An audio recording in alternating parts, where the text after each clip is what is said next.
Joanna. Over here. Hi, guys. Oh, thank you, Vicky. Before we get into the fights, did you end up finding your luggage that got lost on the way over here? Yes, it got here 3 days after. So, but it's good. It's good. You know, I always get dirty, so I always have some extra stuff in my carry-on. So, Sure. But yeah, Mikey Brown wasn't that lucky, so he had to buy everything. So yeah. Did they find his stuff too? Yeah, of course. Six pieces were missing, but we got everything. So lucky us.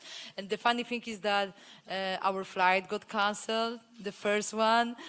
Then we lost our luggage. They lost our luggage, but we're here, you know. So it's good. It's good.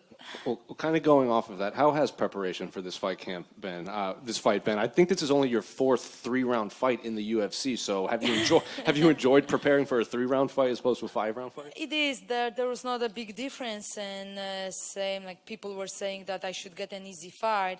What does it mean to get an easy fight? You know, fight is a fight. It's a cherry on the top of the birthday cake, and the preparation is hard. The hard work is done so many weeks before, and very often people don't get it. And man, I've been training not only like 8, 12 weeks, like the camps usually look like. I've been training for this fight like 4 or 5 months at American Top Team only, you know. And in October last year, I decided to be back. So I started training more and more in Poland because I took a longer break. I had some things to do, to be done, to take care of in Poland. And I couldn't go back to the States, so in the middle of January, I was back to American Top Team and put in hell of a performance, you know. I'm in the best shape ever. Until the end of March, I didn't know I was going to fight, but I was training like I was going to fight 13 times a week, every week.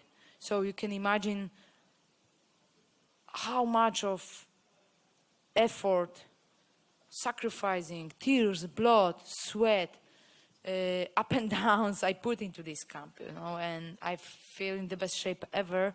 But as you know, it's all about this one night in Singapore, about this one morning, this one fight. So I'm really looking forward, and I really believe that I will feel great and rock and roll. I'm ready for anything and everything. So, but yeah, I'm in the best shape ever, and I know Weili Zhang is as well. It seems like since your last fight and you took that time off, various interviews, you would say, like, I hope to run that back with her, or if someone else has the title, I'd like to fight them. When she did lose to Rose in Madison Square Garden, did you just assume that she was most likely next for you and you just got into camp preparing for her specifically, or did you actually wait for a name to start preparing for someone? Big fights only, and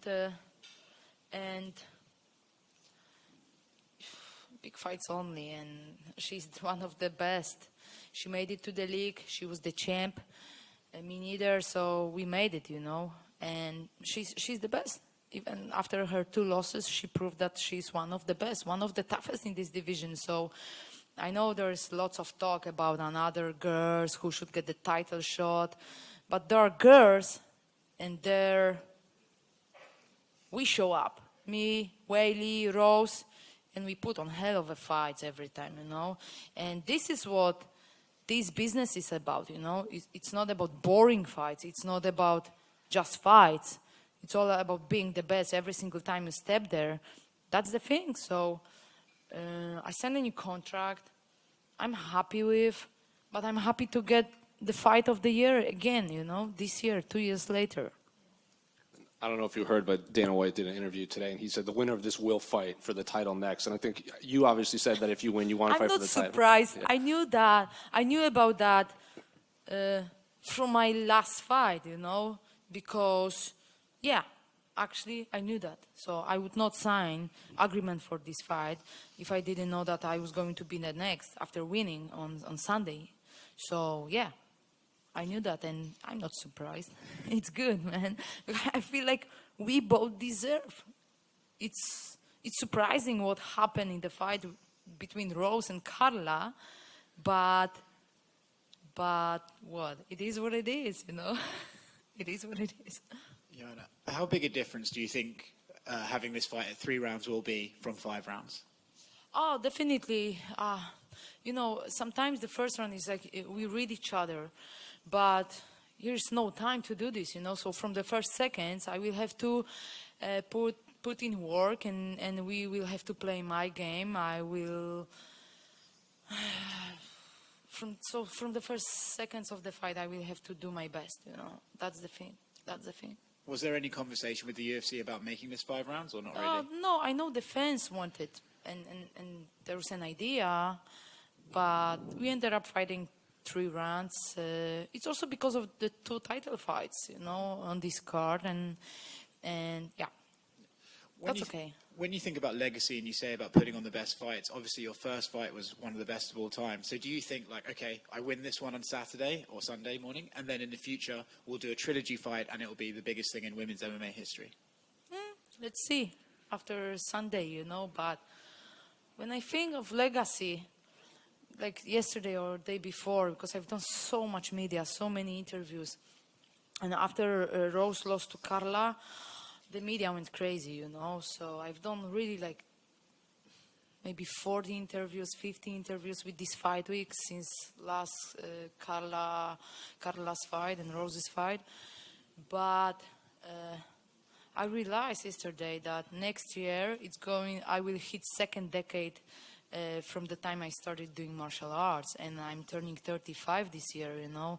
I'm old, but I'm like, dude, it's more than half of my life, you know. So when people questioning my break, last 2 years break, I'm like, dude, I've been like, I'm a hard worker, you know. I'm a hustler, and sports-wise, business-wise, I'm a hustler, and I needed that for myself. But legacy, winning over Weili Zhang, one of the greatest, going for the belt, and start defending my belt, the new belt, you know, once again. Last one for me. Do you think that's something that younger fighters should maybe be aware of, that actually it's okay to take some breaks sometimes and you don't have to go 100 miles an hour for your entire career? Yeah, I always tell people that you can't never stop, you know. You can slow down, but you can't never stop. So I slowed down. I was training every single day, but I just haven't fought, you know. I had things to do because I'm full of life, full of passion, hobbies, things to do. And I had no time because I was very active, you know, and in the octagon. But, you know, you don't know how much time is left in your life. So I don't want to waste any minute of my life, any second of my life. So I just decided to do things and make them the best way I can do, and get it done. And now I have time to be here fighting in Singapore. But I knew that after this long break, I was going to have to prepare longer, and this is what I've done, you know, with my team, the American top team, and I'm very, very proud of myself, the team, Mikey Brown, Kater Kubis, ATT Nation, all the people, and I'm the winner already, you know, for myself. That's the most important thing, because of the amount of work, but.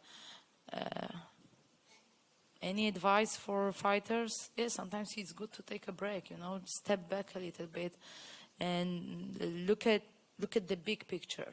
Look at the big picture, because sometimes it gets so narrow, you don't see everything. Quick question, Joanna. So if you win this fight, so when would you back to the octagon, and what would it be, like trilogy fight versus Zhang Weili or title shot? Carla Esparza is holding the belt, so she's after I will get my hand raised on Sunday in Singapore, I will go for the belt and fighting Carla Esparza. What's after? I don't know. Like I'm focused on this fight with Weili Zhang, and maybe on another step. I'm planning next step, you know, to fight for the belt, but we'll see. Yeah. Trilogy, I don't know. Yeah, when would you back to the octagon? Win the fight? I would love to be back as soon as possible, you know. It depends on how my body is going to feel after the fight, but Madison Square Garden or Fight Island sound good to me, you know, but I like to plan my life, you know. I adjust my life to what's happening in my life every single day. You know what I mean? Like, I have a plan. I like to have a plan. I like to stick to the plan and make work and work for it to make it happen. And I don't know, but for me, winning in Singapore is the most important thing right now. But fighting for the belt at the MSG, where I defended my belt back in the day, where I lost the belt, sounds good to me. How do you see the result of the fight? You know, the last time you fight versus Zhang Weili is the 5-round craziest fight, woman fight history in the world, seen the fight. And this time, would you give the decision to the referee's hand?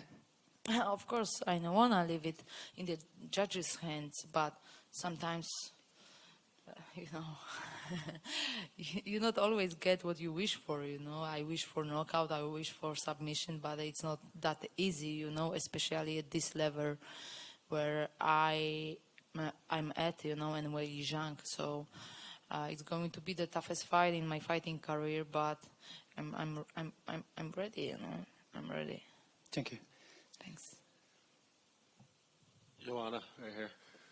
To your right. Speaking of your future plans, you told me yesterday you want to do the Dakar Rally.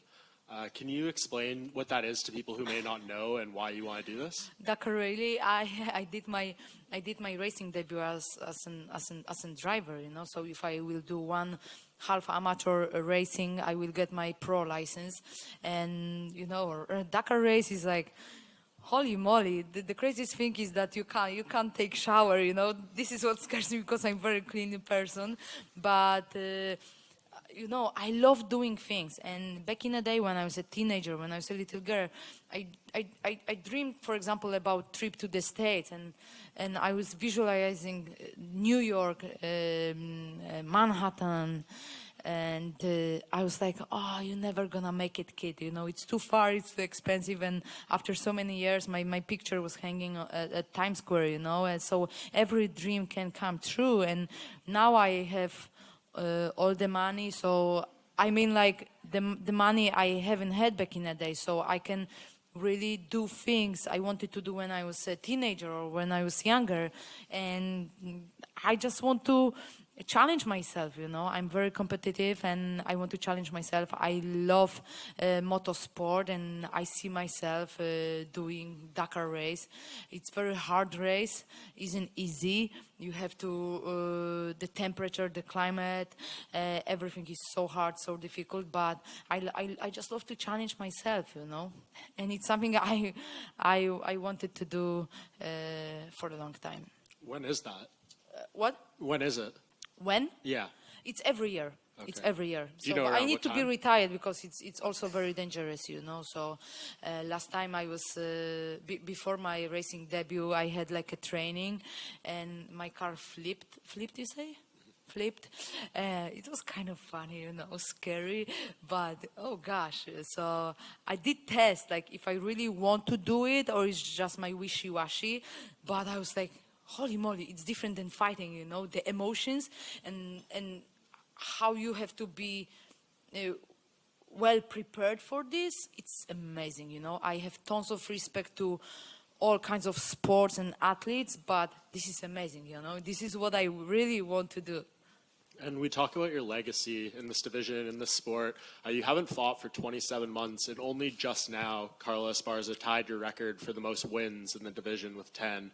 And you have still the lead on many other records. What does that kind of show about the work you put in before you took this layoff? That I was super active, you know, that I was the champ for a reason, that I was very dominant and dedicated, and I'm still, you know, and they can take all the I don't know, records. I will just go there and do my thing, and became the strawweight champ for the second time, and they had there hasn't been born a girl who could tie my record, you know, yet. So yeah, let's see, in the strawweight division, of course. That's it. Thank you, guys. Oh.